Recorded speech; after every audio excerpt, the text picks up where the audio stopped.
The 90s Batman quadrilogy varies greatly from movie to movie on many things, especially when it comes to the change in directors between Batman Returns and Batman Forever. The change in style, tone, aesthetic, inspirations, etc. leads to this shift in many things, including the idea of masculinity and how it is presented. The series starts with this pulpy neo-noir and ends with this campy 60s inspired toy commercial. How this truly affects the topic of masculinity and how it is presented can only be understood by viewing the films one after another and documenting the change. Batman, directed by Tim Burton, is stylistically an homage to the character's pulp hero roots. Batman saw life in the same vein as characters like The Shadow, this morally ambiguous, crime-fighting vigilante who lives in this noir-esque world. In this kind of story, the psychologically damaged hero does some morally questionable things to get the job done, and usually is not properly externally punished for said actions. This time, masculinity is often very lonely, with tortured heroes being unable to properly connect with people, especially with female counterparts.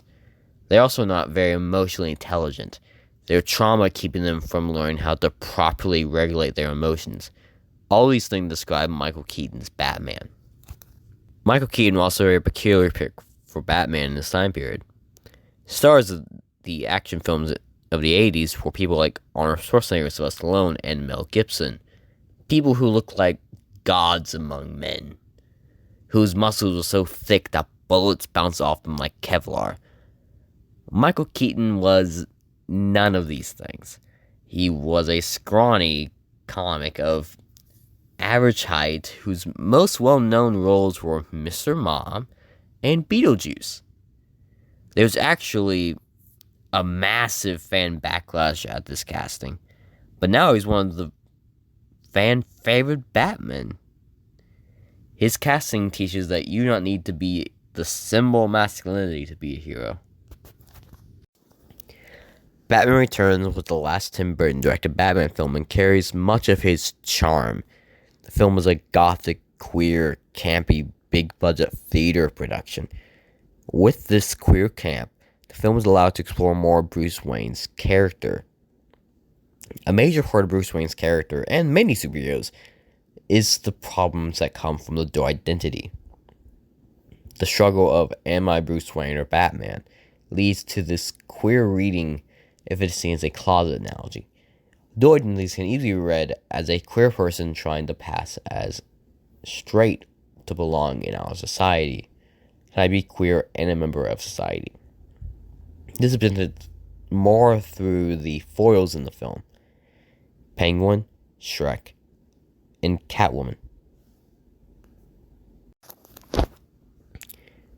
Penguin dies, but he was only the creature. Batman without Bruce Wayne. Shrek dies with his easily crackable mask of a put-together businessman. He's so worried about his image that he lost his humanity. He is Bruce Wayne without Batman. Catwoman dies as she was never able to rectify the two parts of her personality. She felt so broken that revenge by suicide was the only way out she could see. All these actively start Bruce on the path to rectify these two distant parts of his being. Is he the man or the bat? The film continues to explore the struggle Bruce has with his dual identity, though some of his arc was cut from the finished film. Because of his trauma, he cannot combine the two distant aspects of his personality, but when he's able to resolve his trauma, he realizes that he is allowed to be both Batman and Bruce Wayne. To bring it back to the queer allegory, that someone can be both queer and exist in today's society. This is represented by when the Riddler has both Robin and Dr. Ridding chase in a death trap where the conundrum Batman can only save one of them.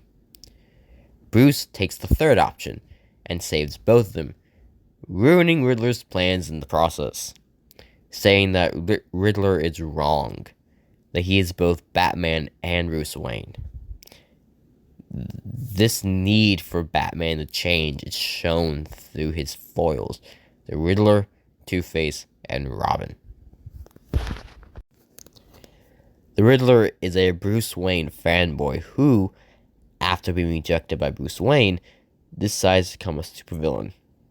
He uses his genius to become rich and famous and crafts a persona that is basically the playboy version of Bruce Wayne. A person that is not wholly real. He represents someone who hides his otherness behind the guise of a playboy bachelor, and his inability to see that someone can be both leads to his defeat. Two-Face is literally someone whose inability to harmonize both aspects of his personality drove him insane. Lastly, Robin, besides adding an overtly queer element to Batman, that is elevated by the fact that Dick is played by someone in their late 20s who is dressed like a young gay man, shows us how far Bruce has developed. His arc is what Bruce went through in the first film. If I kill Two-Face, the man who killed my parents, then my trauma will be resolved. After Bruce revealed the story that he killed the man who killed his parents and it made it worse, Dick realized that he should not kill Two-Face. Bruce, because of his ability to work on his trauma, stopped someone else from making his mistakes. Batman and Robin is the last of the 90s Batman films, and increases the camp to the point that Gotham does not feel like a real place. There were massive freestanding statues of nude men, some with buildings in the palms of their hands. The camera prefers a Dutch angle during fight scenes, and the sets during those fight scenes are expansive and feel like play sets. In contrast with this increasing camp, Bruce's journey feels smaller and more personal. Now that Bruce is more mentally stable than ever before, he has gone through datification between films. Even though his kid is almost 30. So the lesson he needs to learn is a lesson that many parents need to learn. You cannot control everything to keep your family safe, especially if it negatively affects said family's mental health. You need to trust your kids to be their own person. He starts the film so scared of losing this family he has built that he actively tries to take their ability to choose back decisions out of their hands, especially after getting hints that Alfred is sick and seeing Dick almost get killed fighting Freeze because of his own recklessness. By the end of the film, he has learned that he needs to trust the people around him, that he can allow them to make their own decisions, even if they might get hurt making those decisions. This need to give up this obsession with protecting his loved ones can be seen in his foil, Mr. Freeze and Robin. Mr. Freeze is someone whose obsession with protecting his loved ones has driven him to do terrible things. In Freeze's mind, anything is worth it as long as it is to protect or save his sick wife. He shows how obsession can destroy someone.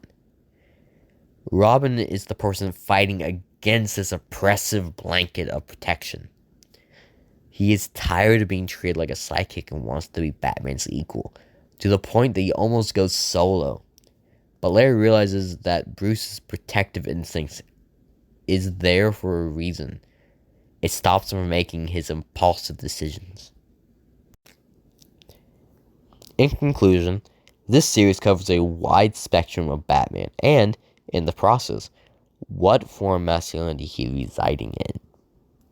It shows the noir hero with an inability to regulate his emotions, the queer allegory, and the father. I go for these films on VHS, so I'm happy they show how varied masculinity can be.